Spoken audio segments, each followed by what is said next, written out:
last month, we read The Graveyard Book. It was published in 2010. So we read it 11 years after. Am I doing the math right? Don't No. ask me Don't with ask that me. problem. So, more or less a decade ago. It was published more or less a decade ago. So, now we start always with what our rating is and why are we giving that rating. So, let's start with Rochelle. Um,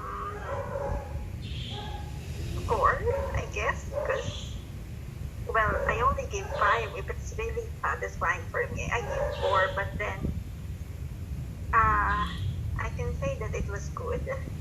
I haven't read any Neil Gaiman books yet, but I can say it was good.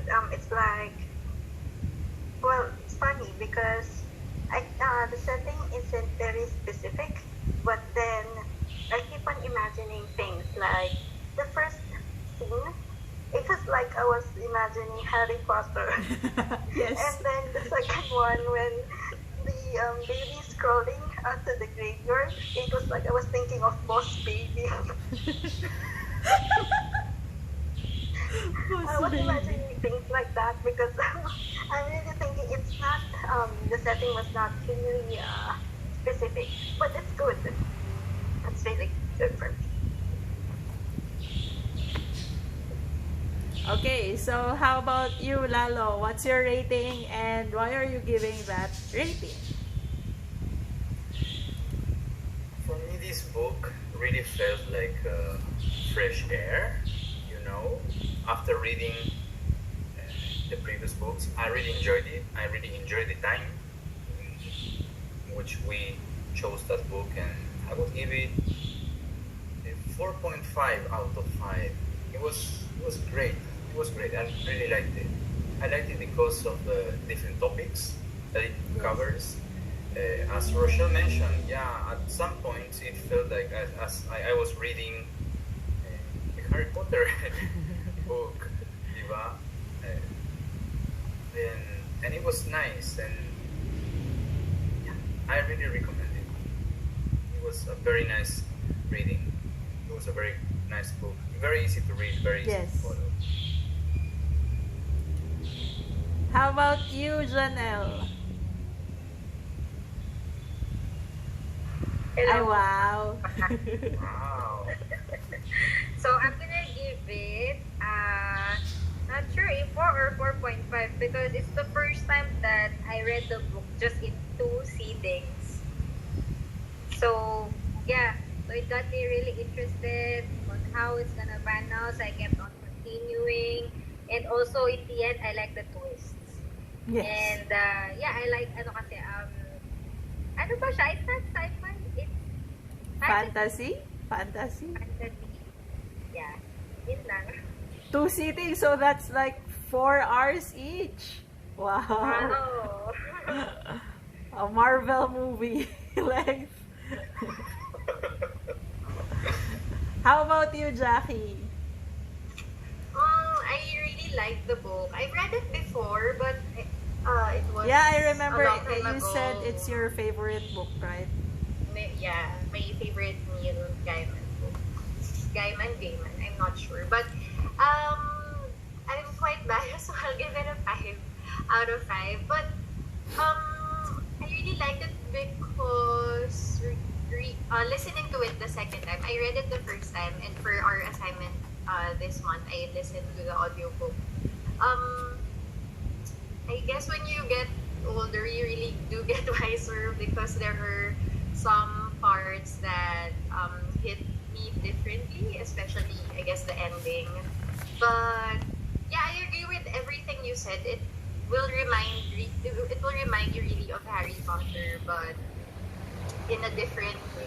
And I like that part where it felt familiar but also whimsical. You know, all Neil Gaiman books are actually like that. So Rochelle, I think you should read more. I mean, if you enjoyed this, I can give you a list, yeah, of what books to read But yeah, and it's an easy read. That's what I like about the writer too.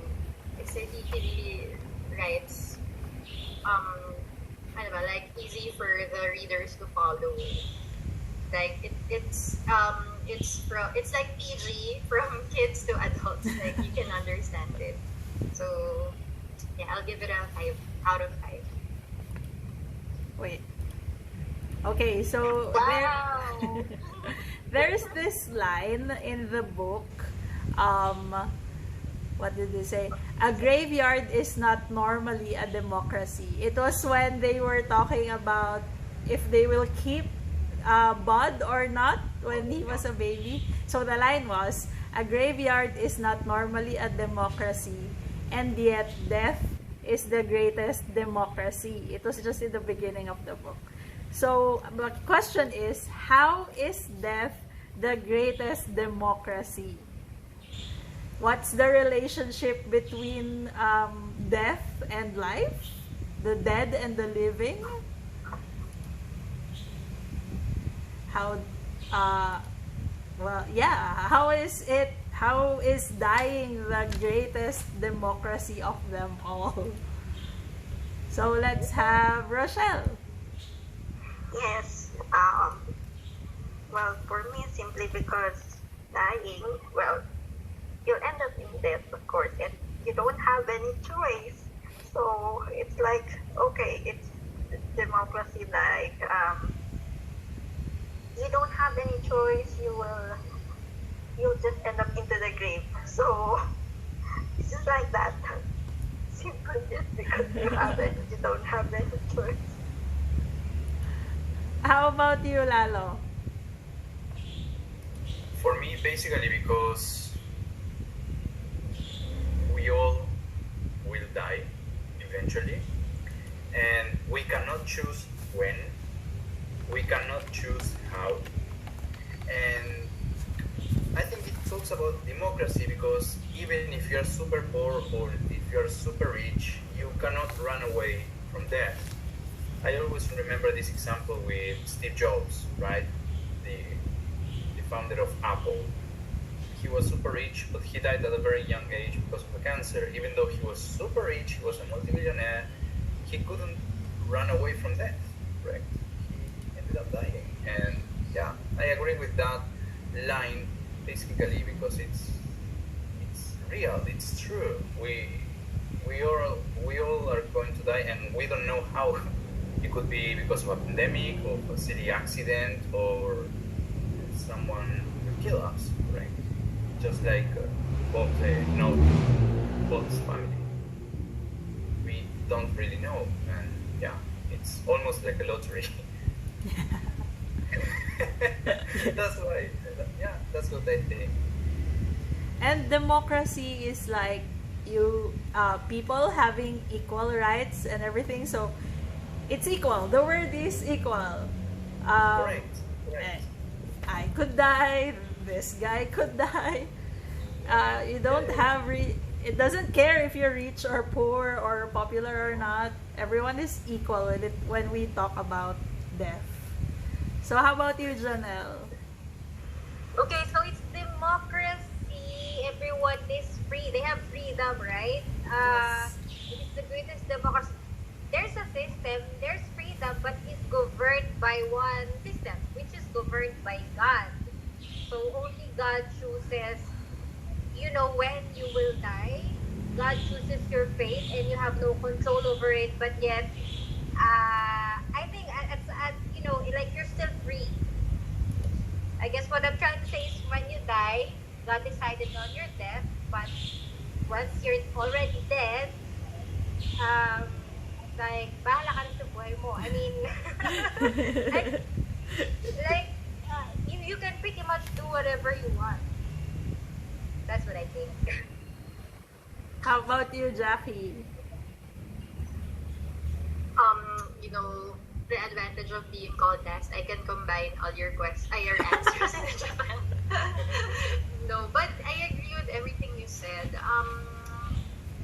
We have no choice. Rochelle is right, and then Lalo said that in our life here on Earth while we're living, we could as a billionaire, as a middle class person, or as a poor person. But death is an equalizer. All of us will end up in a graveyard or somewhere. I mean, life on Earth will end. So I think that's what that line means. We'll all be equal in the end. We'll all be dead. But yeah, Everyone will end up there. we'll all be there. Just different ways how, different times, and Okay. different states. So in the book, they were talking, there are many symbolisms on boundaries between the living and the dead, what to do, what not to do, between the graveyard and the world outside the graveyard. So it is a very important topic in the book that is discussed in several scenarios. And we also see how nobody tests these boundaries. So he lives in this side of the boundary, however he dips into the other side of the boundary. So what are the consequences of his actions when he left his parang home court going to another thing? So what happens when you leave your designated boundary? So ayan, Rochelle, what do you think? What are the consequences?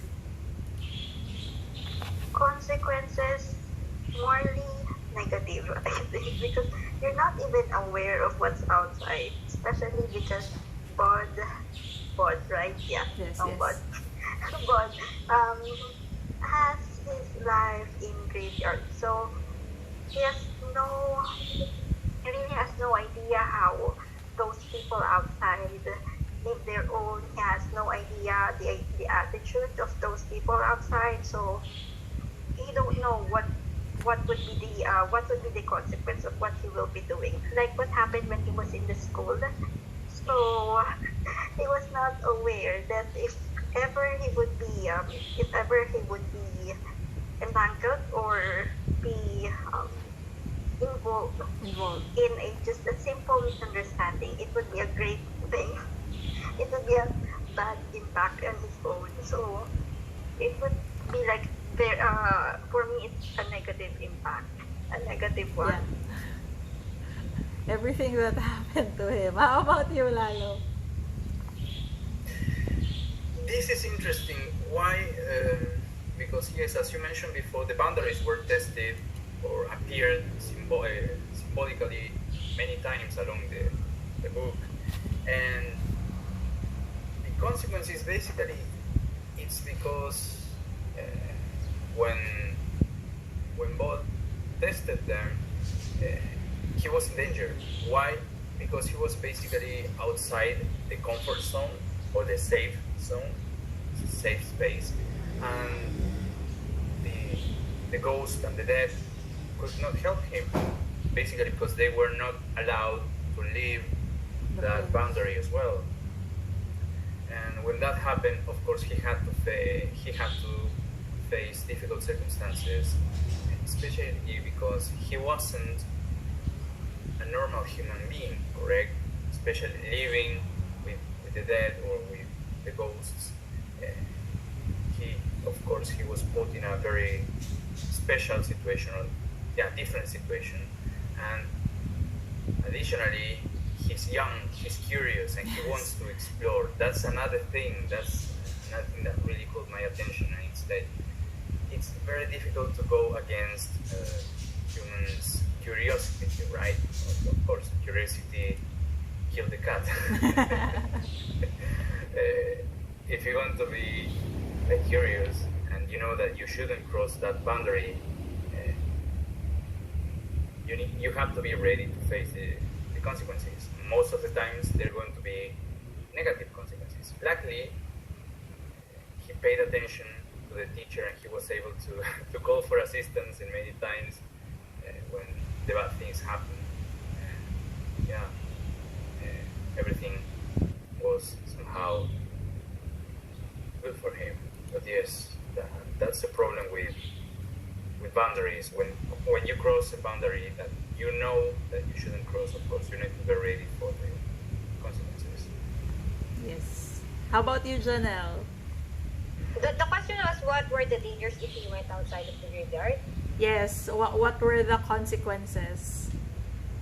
He will be in danger because of, Jack is still looking for him. And true enough, when he first went out, the word spread out to Jack, also to all members of Jack, that he's still alive, and that's when they started looking for him at the gate. Yep.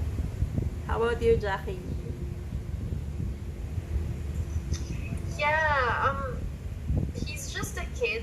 Even if he's living a different life, he grew up in a graveyard. His guardians, his parents are ghosts. He's still just a kid because he's a human, diba? He's human. He's not like them. So it's normal to be curious, to violate the rules, but unfortunately for him, it cost even the lives of others just for him to be protected. So that's the sad part. But at least he ended up alive. But yun nga, there some sacrifices had to be made just for him. But I really can't blame him because, like us, we all also did that at some point in our lives, especially when we were younger. But his setup is just different. It's just more dangerous for him. There are more risks. So, Yeah. yeah. To me, I see it as an analogy of a kid and his parents. Every time he goes out of the house and explores, if something bad happens, there will be the parents to the rescue. If he needs to go back to the safe place, he could just go home. So that's how I see it. Anyway, so the next one is his interaction with humans were always short-lived, like his interaction with his classmates when he went to school, and his, I think, first and only friend, which is Scarlett. So could you describe what were the changes that affected Bud or Nobody because of these interactions he had with these short-lived friendships? Rochelle. Okay, so as I've mentioned earlier on what happened in the school, right? So, getting involved, well, providing his, sharing his reactions on something or feedback on something, then it greatly affects him. So yeah, he has no choice but then to return back to the graveyard, and well, he cannot go to school anymore. And then with Scarlett, then for Scarlett, what involves with her, because well, Scarlett was her only friend, I think, was his only friend. And then, well, his curiosity, I guess. Yes. Like what happened with Jack Frost. So he actually trusted Scarlett, and then ended up with that almost death experience. So it was his trust really outgrow with Scarlett, and then ending up into bad thing, and then with the schoolmate. So that's what it is. Yeah. So who's next? Wait. Lalo. The question was, how do his friendships, or in our scenario, our friendships, affect us?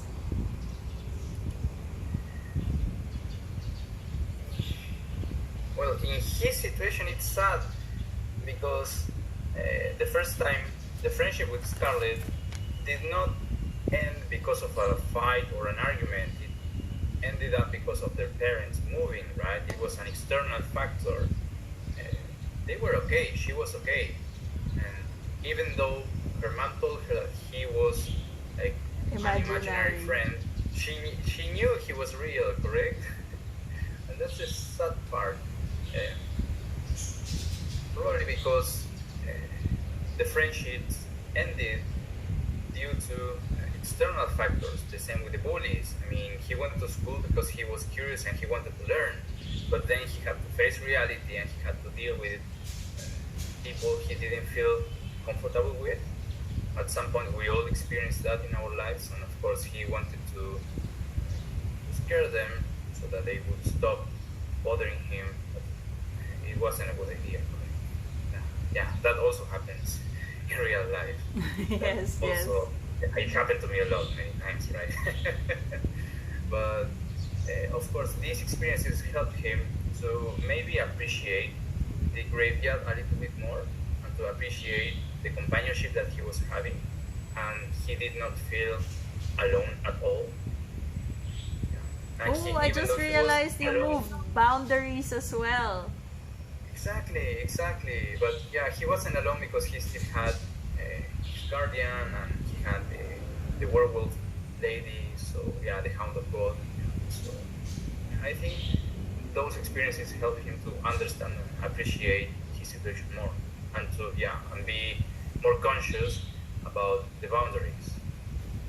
Yes. How about Janelle? Sorry, can you repeat the question? Like, what were his friendships like? Wait, how do his friendships or our friendships and associations with others affect us? Well, what was that saying? You are who your friends are? Or tell me who you are. Well, tell me who your friends are and I'll tell you who you are. So most of the time that is true. And with him, who are and what are his friends? So they were ghosts, right? And he's not fully human. He has magics wherein he acts like a ghost with the disappearing thing. So Yeah. in that situation, tell me who your friends are and I'll tell you who you are. Yeah. How about you, Jackie? Yeah. For me, yeah, it was sad because the first friend that he had ended up not being his friend anymore. I mean, at least in the book, because of external factors, internal factors. But for me, I guess the realization on that in our lives is people come and go. You think that when you meet someone, at first it was fun. Like with him and Scarlett, it was fun. They were um, trying to discover other parts of the graveyard together, right? And they were building memories. So same with us. We've had friends like that. The first moments or first experiences together, you can take it away because you um, spent it with them. But sometimes it ends there, unfortunately. And yeah, I think it's sad, but it's the reality. And him meeting other human beings or other people just makes him feel like a dose of reality. Because I think being in the graveyard is like a shelter for him. You know, parang he's what do you call this? Parang he's protected, but every time he goes out to meet other people or he went to school, that's when reality happens. And that's not a bad thing. I mean, it's good that he experienced all that. But yeah, when it comes to friendships or relationships, it's like ganun talaga eh. It's like that. Some friendships, some relationships, and if the purpose of that person already served in your life, or your purpose in that person's life is done, then it's done. Next. Thank you, next. So, Yeah, that's true. That's true. But you always learn Sad. together. There's always something you learn with them or from them. it's true. Sad but true. So about this, he was asking, I forgot the name of the ghost, but he was the poet, the writer. I can't remember, but his advice was, I wrote it, do not take revenge in the heat of the moment. Instead, wait until the hour is propitious. Am I saying it right? Propitious? So, what is your interpretation of that advice? Rochelle? Actually, I highlighted that one. It's like for revenge, you need to calm down first. You need to at least just honestly, I can see myself sometimes that you need to calm down. I'm practicing it. So at least give me 24 hours at least before I react to it. Otherwise, I may be too careless and then I may end up doing something that I might regret. So you have to wait.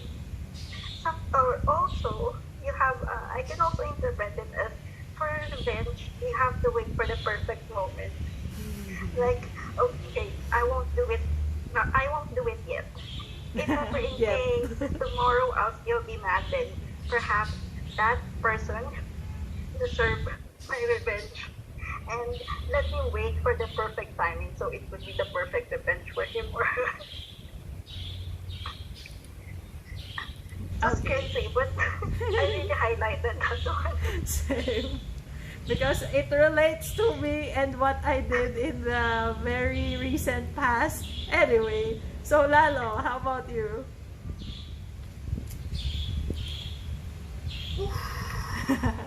What a quote, what a line.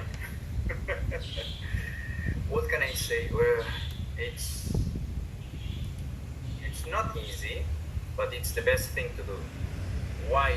Basically because when you're angry, you don't really measure the weight of your words, and many times that can create very, very worse situations that will not be gone by just saying sorry. Correct. I'm experiencing that right now. I had a situation 2 days ago. I had a very bad fight with my brother, and he hung up the phone. I was super angry. But I didn't say anything. I hate when people drops the call, especially when I have something important to say, right? But I prefer to calm down because I know myself and I know my brother. And if I say something when I'm super angry, when I'm super hot, I know it's not going to work. It's not going to work, and it's going to hurt. That's the negative thing about doing things when you're angry, right? You can do it, yes, but then the situation will be worse. Will definitely be worse, and it will not be enough even if you say sorry 1,000 times. So I prefer to wait, and I'm still waiting, and I will wait until I calm down and I can talk, correct? And especially when it comes to revenge, I also remember this quote that says, "Revenge is a dish that tastes better when it's cold." So It's the dessert. yes. It's always better to wait. Not only when you're angry or with your family, also at work, or if you have a complaint with the service or the product. It is always important to wait or to count until 10, because it will create a huge snowball that will be worse. It's always nicer to talk things when you're not angry, right? And you just add up to the problem, another The layer problem of instead the of solving it. problem. Correct. Yeah. Exactly. I was furious. Good thing I didn't say anything. I was super. I remember I was about to smash my phone, but then I thought, okay, I cannot buy an iPhone right now because it's available. I cannot wait for the iPhone. So no, I didn't break anything. I just waited and went back to sleep. Yeah. I haven't talked to my brother yet, but just in the future, once everything is calmed down. Yeah. And you That can't was a shop great- yet. Not in Yes, the next yes. 2 weeks. Exactly. yeah. That's Okay. my thought on that. Janelle, how about you? Okay, so with the books that I've read, they say that it's always better to be responsive and not reactive. Now, if you react instantly, that's being reactive. Being responsive is when you gather your thoughts first, make sure that those are really your thoughts and those are the words that you want to say, and that's the time that you will say your piece to the other person. Yeah, so like being reactive, reacting right away is not really advisable, especially if those are fine. If you've been offended or something. So just be calm. Easy for me to say, right? But just be calm, and I don't know, be aware of your surroundings, whatever, and just don't react right away. Think about all the things that you need to say first before saying. That's, I don't know. Yes. I mean, for me, it's easy to say, but no. That's not what I did. I should have read this book first and spoke with you guys. Okay, Jackie, your turn.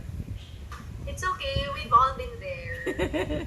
I think Rochelle highlighted it because she was able to relate. The joke was maybe she did it before. Oh, see? So, I forgot to lay my answer, but yeah, I think it's true because 99.9% of the time, if you will react right away, instantaneously, as what Janelle mentioned, you'll regret it. Like 99.9% for sure you will regret it. And it also happened to me recently, just before the pandemic. And I just kept, and every time I think about that night, I just feel so embarrassed. It's a big regret talaga in my life. So, I know it's hard, but there's also a saying na if it won't matter in 5 years, why bother? Something like that. I can't remember the exact words, but it's hard, but I think we should be more mature and just pause, breathe in, breathe out, and then react to your pillow. To your pillow or call a friend. React to that friend. But not to that person.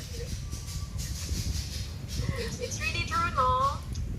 So far, I'm not regretting my reaction. Well, good for you. Well, that person deserved that. Yeah. Bye. Sometimes the person deserves it. They deserve it. There's no other way. Yeah. See? Oh, So, thank you. Okay, so next. Thank you for the support.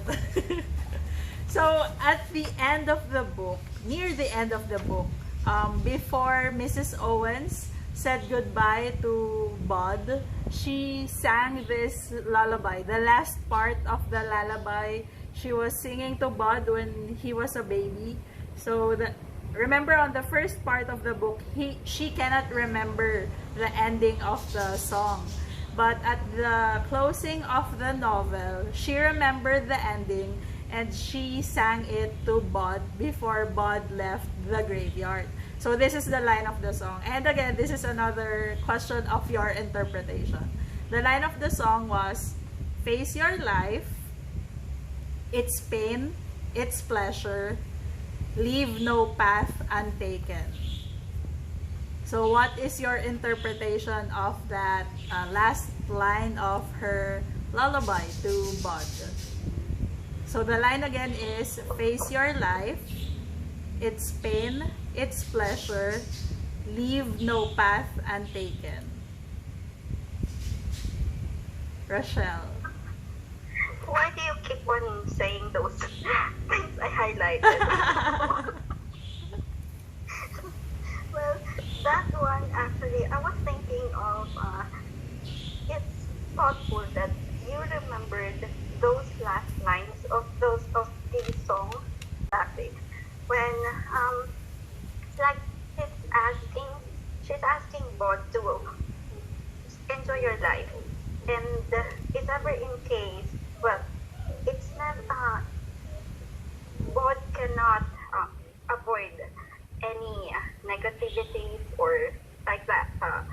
He would face everything, problems and happiness, but then he has to enjoy things and then leave no things behind. You have to go through with it. And something also I highlighted it that like at the end of the day, you cannot you have to do everything, because at the end of otherwise at the end of the day you cannot, you don't have any choice that you didn't do anything yet. So it's like that, you have to enjoy everything, you have to enjoy those things that you haven't enjoyed in the graveyard. Yeah, I mean, you try everything so you won't have any what ifs when the time Yes. comes for you to leave. At least you don't have, it's not the regret. It's okay to have, for me, it's okay to have regrets, but it's, you lose something if you have the question, what if, at the end of the day. Okay, Lalo, how about you? Okay, now my interpretation is she couldn't remember, or she didn't want to remember that last part of the lullaby.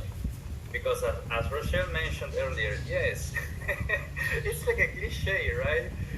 Generally, the last part of that sad part, it's always at the end, and it represents this leaving, this departure, right? This parting ways with someone you appreciate or you really care about, correct? Of course, it's been like 14 years approximately that they spent together, that Bud and the ghost stayed in the graveyard, right?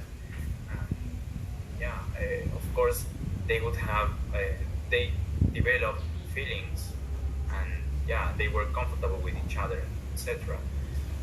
So I also agree with you when you mentioned this, because let me read again. Yeah, it basically encourages him, like, to go out of the boundaries, to get out of the boundaries and to explore and to be brave, and to, if he wants to do something, go do it. Don't be afraid of the other people's opinions, or don't be afraid of getting out of your comfort zone. And again, this happened to me back in 2018 when I made the decision of moving to the Philippines. And along the way, I met a lot of people that told me three things. Number one was, oh no, why are you going to do it? What about your family? Or what about your finances? What if it goes wrong?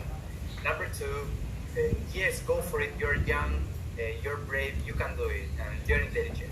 And number three, I wish I could have done something like you, or I had the opportunity, but I was too scared to do it, and now I don't know what could have happened. Yeah. I met some people that told me that, and they thought, yeah, if you have the chance, go do it, because it's been 30 years and they still think about it. And yeah, I agree with you, Marjorie, when you say I rather have like regrets instead of what ifs. Right? I think I appreciate it more, or it's more, it's wiser or more respectable to do something and then fail, but knowing that at least you tried, than not never trying. Of course, when I came to the Philippines, I didn't know anyone, and I had no contacts, and I had no idea that I could be chosen for a job, right? I would be eligible for a job. But then I wanted to do it. Yeah, if you really want to do it, you find your way. Of course, I was also aware that, okay, maybe it will not work, and in 2 months' time I'll go back to Argentina. But it's okay. I mean, at least I tried, and that's, I think, trying and doing what you really want with your life. That's a very nice piece of advice. Okay. How about you, Janelle? So I think the main advice of the song, no, it's a song, Yes. is to not be scared to go to uncharted territories. And with that, yun nga, don't be afraid to leave your comfort zone. There will be play, there will be pleasure. It's not a promise of bed. It's not gonna be bed of roses, but you need to experience it. You need to feel it because that is part of life. That is living. Yun lang. How about you, Jackie? Yeah, that lullaby is so beautiful, even from the start of the book. But I think the reason why she only remembered it in the end is because she was ready to let go of Bud.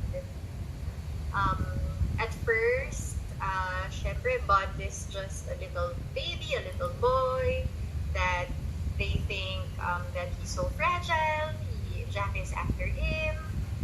So she's in denial. I think she knows the lyrics, but she's just in denial.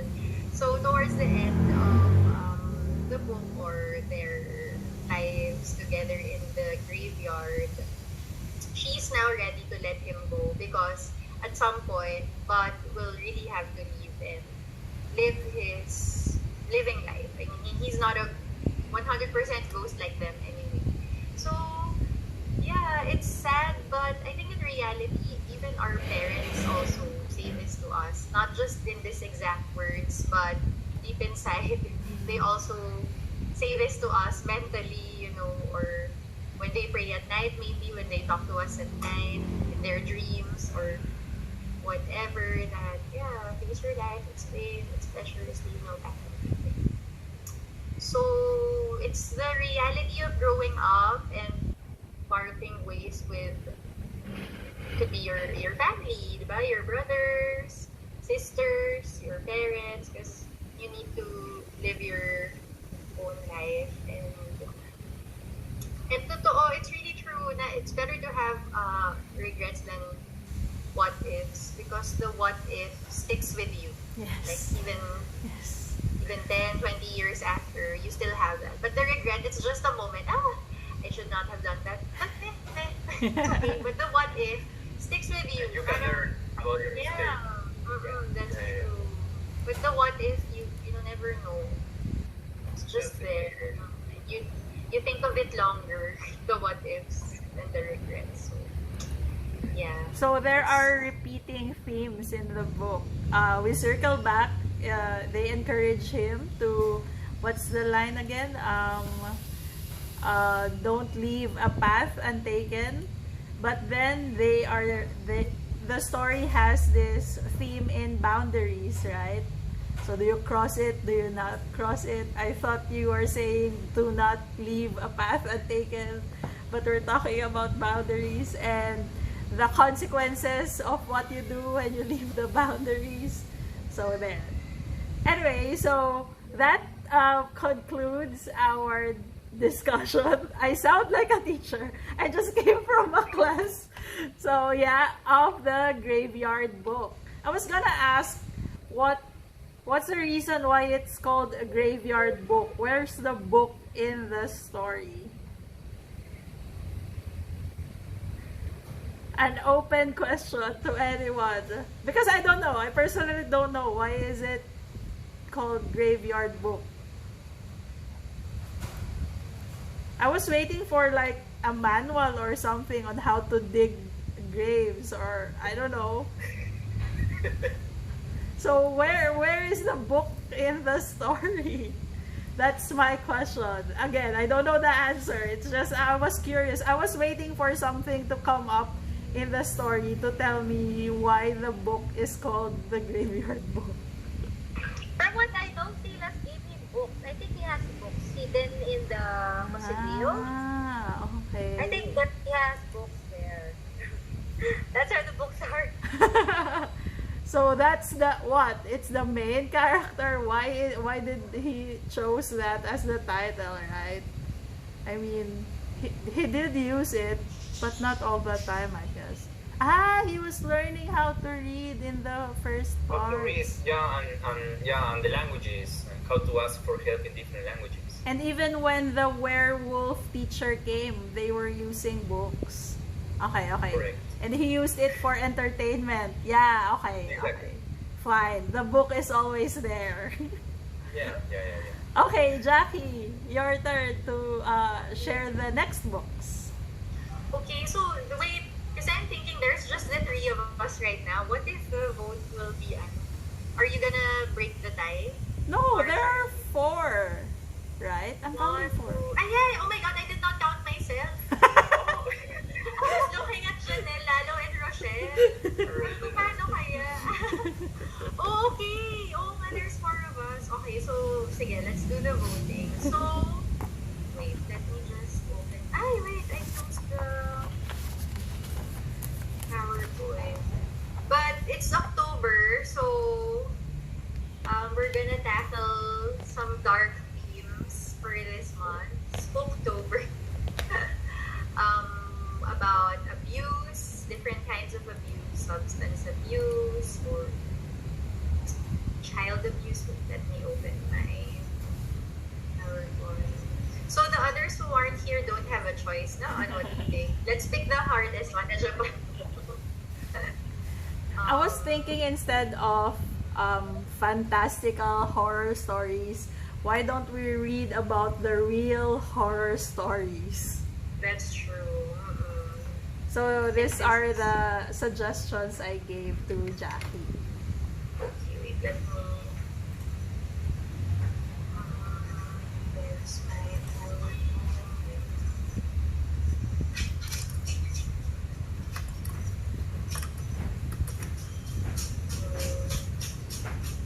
Okay, so it's already October, so we're on our last 3 books for the year. Can you believe that? It's crazy. Time went by so fast. I know. This year, no. Parang every year, it's faster and faster. Actually, the book club is my marker on the the start and the end of months. Yeah, that's true. Me too. So anyway, we have our Scribd subscription until February. So I think we can renew, but I'll check if